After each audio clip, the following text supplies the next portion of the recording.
સ્વાધ્યાય 1.6 દાખલા નંબર 8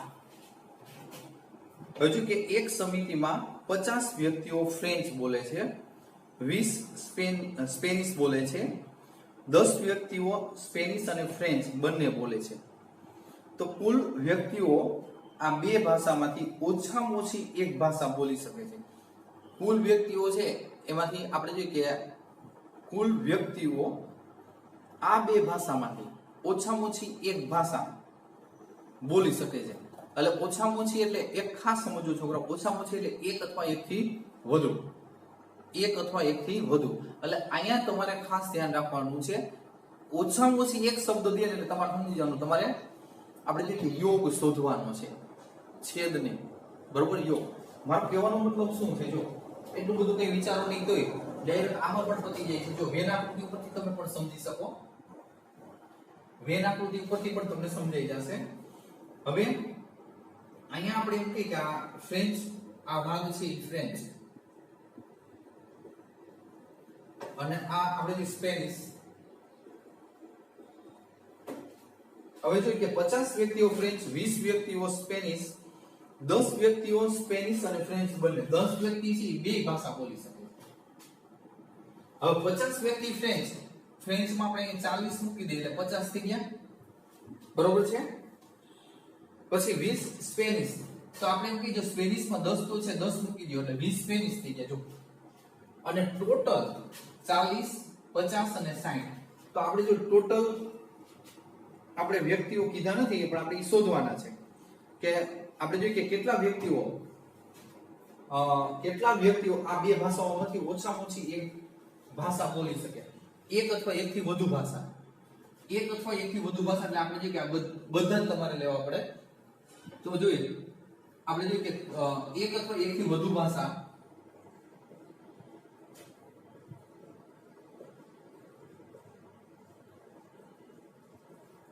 બોલી શકનાર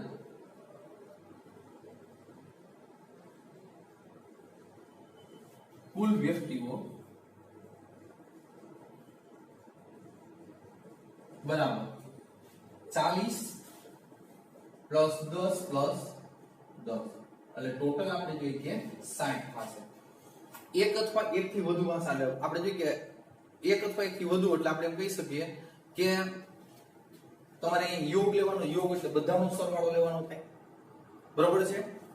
એટલે 60 વ્યક્તિઓ છે એ એક અથવા એકથી વધુ ભાષા બોલી શકે છે. હવે આપણે જોઈએ કે અહીંથી સ્વાધ્યાય આપણે જોઈએ કે એક ચાલુ થાય છે પ્રકીર્ણન.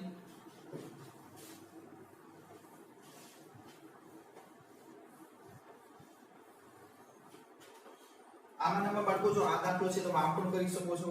50 વ્યક્તિ ફ્રેન્ચ બોલે છે તો આપણે એમ કહીએ કે P of A 50, પછી P of B સ્પેનિશ 10 બોલી શકે છે, સોરી 20 છે, અને બંને ભાષા બોલી શકતા હોય, બંને A અને B, તો P of A intersection B આપણે જોઈએ 10, અને ઓછામાં ઓછી એક અથવા એકથી ઓછામાં ઓછી એક એટલે એનો મતલબ એક અથવા એકથી વધુ ભાષા. એટલે તમારે એક અથવા એકથી વધુ ભાષા જોતી હોય તો A યુનિયન B લેવાના થાય. તો તમે જોઈ શકો આપણે જોઈએ કે P of ની નંબર ઓફ હવે અહીંયા A union B is equal number of A plus number of B minus number of A intersection B.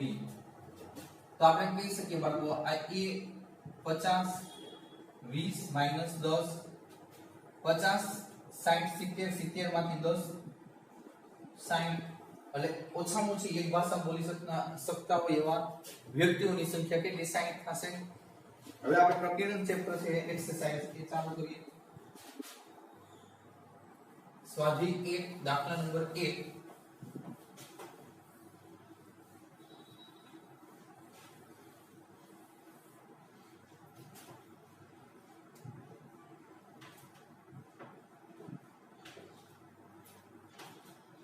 હવે એમાં તમને આપ્યું છે નીચે આપેલા ગણો પૈકી કયા ગણના ઉપગણો છે તે નક્કી કરો. હવે એમાં એ આપ્યું છે x is x belongs to r x એ સમીકરણ આપણને સમીકરણ આપ્યું છે x² - 8x + 12 = 0 નું સમાધાન કરે છે. તો સમાધાન કર્યું છે x અને x ની કિંમત તમને મળશે. હવે 12 ના ભાગ પાડો 8 આવે 6 × 12 6 ને 2 8. હવે અહીંયા આપણે 6 2 12 = 0 -8 જોઈએ છે -6 અને -2 એટલે -8 થઈ જશે. હવે દરેક કાઉન્સ બરાબર 0 x - 6 = 0 x - 2 = 0 x = 6 x = 2 એટલે એ તમને મળે છે 2 6. પછી b વિશે શું કહે છે 2 4 6 આપ્યા છે અને c ઓન્લી 6 આપ્યા છે. તો ઉગણ વિશે તમારે માહિતી દેવાની છે. ઉગણ તો જો a છે 2 6 એ b માં સમાય છે. તો અહીંયા આપણે પેલું a સબસેટ ઓફ b બરાબર છે. a b માં સમાય છે.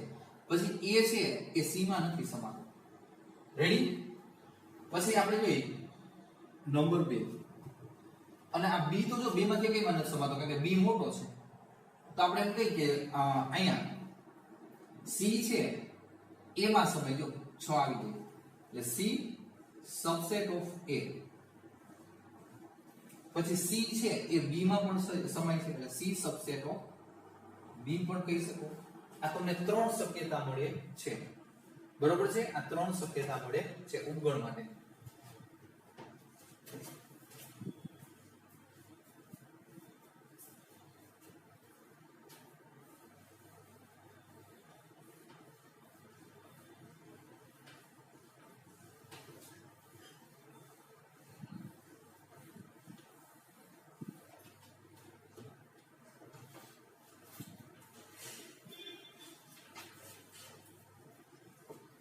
દાખલા નંબર 2 નીચેના પૈકી દરેક વિધાનોમાંથી ક્યુ સત્ય અને ક્યુ અસત્ય છે તે નક્કી કરો. હવે તમને એ પૂછે કે જો x belongs to a અને a belongs to b તો x belongs to b x belongs to જો x છે એમાં આવતો હોય x એમાં સમાતો હોય તો a એમ કહે છે કે b માં હોય તો x b ની અંદરનો સભ્ય હોવો જોઈએ. આના માટેનું ઉદાહરણ ખાસ ધ્યાન રાખવાનું પડતા ઉદાહરણ વગર તમારે મેળ જ નહીં આવે. ધારો કે a બરાબર 1 b બરાબર આપણે એમ કહીએ છગડીયા કૌંસની અંદર 1 4 c is equal આપણે જો કે c નથી એટલે c કઈ લેવાનો થતો નથી. હવે અહીંયા આપણે એમ કહીએ કે આ x છે તો x છે એક એકડો છે એકડો એ આપણે એમ કહીએ કે a ની અંદર સમાય. અત્યારે x ને છે ને 1 લઈ લો બરોબર છે. હવે એકડો છે a ની અંદર સમાય છે. પછી આપણે જોઈએ a છે એ આખે આખો b ની અંદર સમાય છે. સાચું છે બરોબર છે. તો આપણે એમ કહી શકીએ આપણે ફરીથી આપણે એક લઈ x ની જગ્યાએ તો a ની અંદર સમાય સાચી વાત. પછી a છે એ b ની અંદર સમાય આખે આખું છું. તો અહીં તમને કહે છે કે x છે x એટલે x belongs to b તો x છે b ની અંદર આવે છે તો x એટલે 1 છે b ની અંદર આવે છે. તો જો અહીં ગૌણ 1 છે ને એ આવે છે પણ 1 ખાલી છે એ નથી આવતો એટલે અસત્ય થશે. એટલે મારો કહેવાનો મતલબ શું થાય છે આપણે કહી શકીએ અને a belongs to b પણ 1 not belongs to b બરોબર છે. જો એકડો છે એની અંદર સમાન બરોબર છે. પછી a છે ને આખે આખો a ઘટક એ b ની અંદર સમાય. આવી પોઝિશન આપી હોય તો x છે b ની અંદર આવે તો x એટલે 1 છે b ની અંદર આવે તો એકડો સ્વતંત્ર નથી આવે આ ગણ તરીકે આવે નહીં ના બરોબર છે. અસત્ય છે. હવે નંબર 2, જો A સબસેટ ઓફ B અને B belongs to C, તો A belongs to C. હવે અહીં આપણે A is equal 1 લઈ લઈએ. જો ઉદાહરણ તમારે ખાસ યાદ રાખવાના છે. B is equal 1 2 અને C is equal છગડીયા કૌંસની અંદર 1 2 અને અહીંયા આપણે જોઈએ કે 3 લેવો. તો જો અહીંયા A છે એ B ની અંદર સમાય છે. A છે એ B ની અંદર સમાય, A સબસેટ ઓફ B. પછી B belongs to C, તો B છે આખે આખું એ C ની અંદર આવી ગયું. જો આ બે શરતનું પાલન થાય છે. પેલા એ બે શરત, અહીંયા કેમ પેલી બે શરતનું પાલન થાય તો ત્રીજું છે કે નહીં આપણે સાબિત કરવાનું. તો અહીંયા બે શરતનું પાલન થાય, ત્રીજીનું નો પાલન થાય. તો અહીંયા જો A છે એ B ની અંદર સમાય, સાચી વાત. એક છે આવી જાય B ની અંદર. પછી B belongs to C, એટલે B આખે આખું C ની અંદર આવી જાય. જો તો આ સાચું છે કે નહીં આપણે ચેક કરવાનું. તો A છે એ C ની અંદર સમાય છે, A C ની અંદર સમાય, A આખે આખો એટલે છગડીયા કૌંસનો 1 આખે આખો C ની અંદર આવે તો કે નહીં. જો 1 અને 2 ભેગા છગડીયા કૌંસમાં, એટલે અહીંયા આપણે કહી શકીએ અહીં A સબસેટ ઓફ B, પછી B અને B belongs to C, પણ A not belongs to C, જે અસત્ય છે.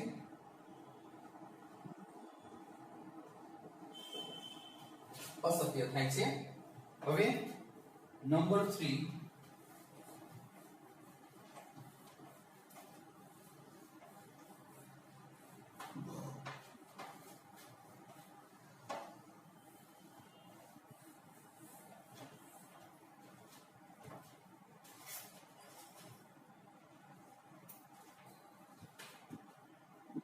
નંબર 3 માં જો A સબસેટ ઓફ B અને B સબસેટ ઓફ C,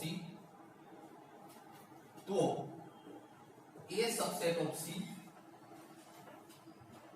હવે જો કે આમાં A ઇઝ ઇક્વલ આપણે એમ કહી કે 1 લ્યો, B ઇઝ ઇક્વલ 1 2 અને આપણે જે કે C ઇઝ ઇક્વલ 1 2 અને 3. તો જો આપણે જે કે A છે એ B ની અંદર સમાય, પેલી શરતમાં આપણે એવા ઉદાહરણ લીધા. A છે B ની અંદર સમાય, B છે ને એ C ની અંદર સમાય 2 3. તો A સબસેટ ઓફ C, તો A છે એ C ની અંદર આવી જાય છે. તો આ જો એક પ્રકાર છે સ્વતંત્ર છે, એટલે આ સત્ય થાય છે. એટલે આપણે એમ કહી શકીએ કે અહીં A સબસેટ ઓફ B અને B સબસેટ ઓફ C, તો A સબસેટ ઓફ C થાય, જે સત્ય છે. નંબર 4,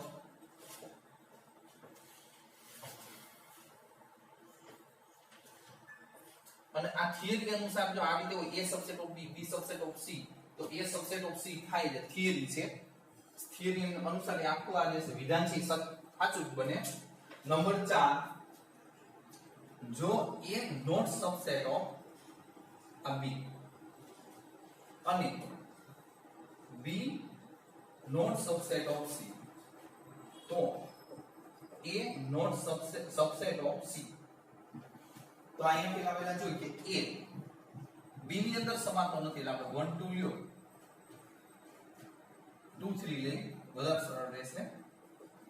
પછી આ B આ 2 3 છે એ B માં નથી એવો નિર્દેશ આપે છે, એટલે આપણે કે 3 4 લઈએ.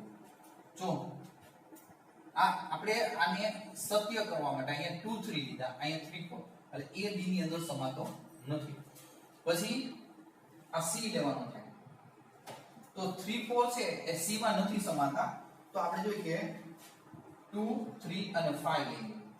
જો આ 3 અને 4 બે આમાં આવે છે તો બે નહીં, એટલે નોટ સબસેટ ઓફ. તો આ આપણે જોઈએ કે આપણે ઉદાહરણ આ બે ઉપરથી પસંદ કર્યા. તો આ સાચું છે એ નોટ સબસેટ ઓફ સી. તો એ છે એ સી માં સમય છે તો હા જો 2 3 આવી 2 3 છે તો એ છે તો આ હા. તો આપણે જોઈએ કે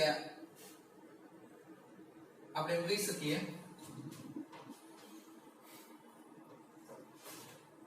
અહીં a subset of b not subset of b અને b not subset of c તો a subset of c થાય.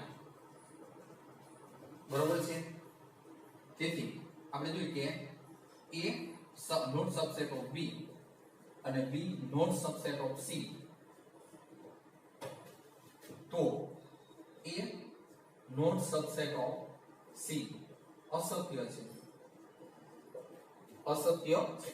ઉદાહરણ વિચારી જે બે પેલા બે પોઈન્ટ હોય એની ઉપરથી ઉદાહરણ લેવાના હોય આ પસંદ કરવાના. બરોબર. નંબર 5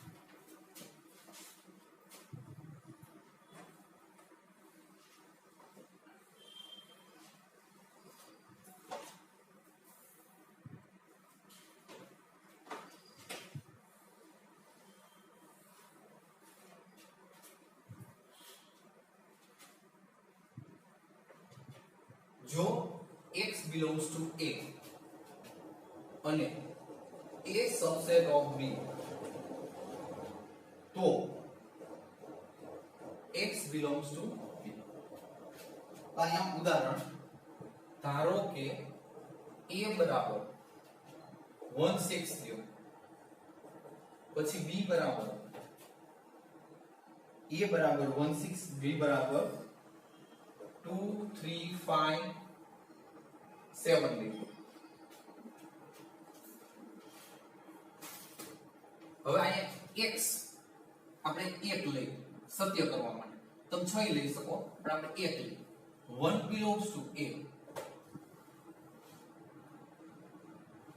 1 belongs to a પછી a subset of b a અને b છે એટલે a b ની અંદર સમાય છે 1 અને 6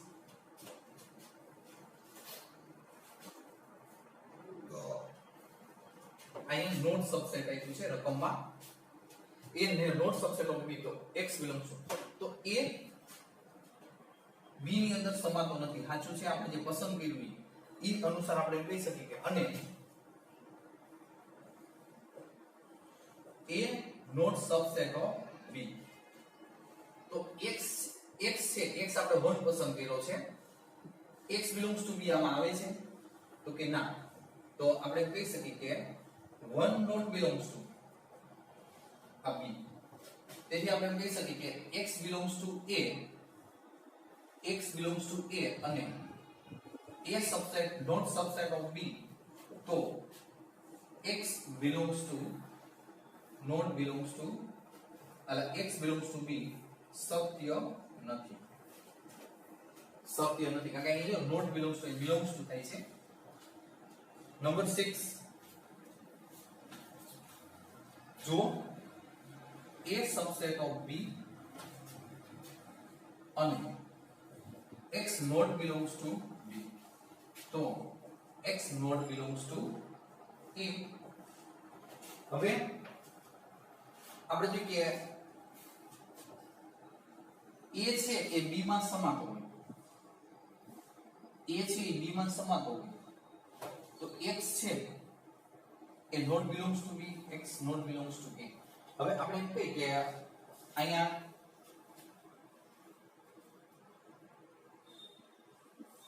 આપણે એમ કહી શકીએ કે અહીંયા થિયરી છે થિયરી અનુસાર આ જે છે એ સનાતન સત્ય આવે છે એટલે આપણે એમ કહી શકીએ કે સાચું છે.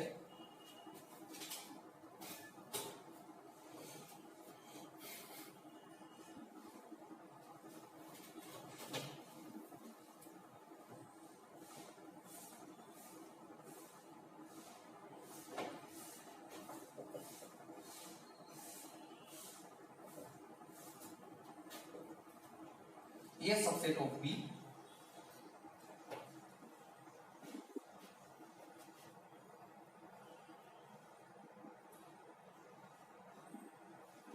હજુ આ સનાતન સત્ય છે આપણે આપણી રીતે પણ કહી શકીએ કે આમાં આ સાચું છે. બાકી જો ઉદાહરણમાં તમે આ રીતે ઉદાહરણ તો લઈ શકે એવું નથી, તો સાચું થઈ જાય, બધું રેડી જ છે. નોટ બિલોંગ્સ ટુ જ આવે છે.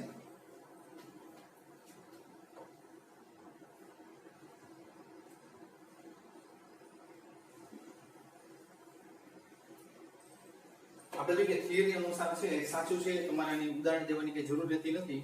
અહીં સુધી રાખીએ, એક બે વખત તમે જોઈ લેજો.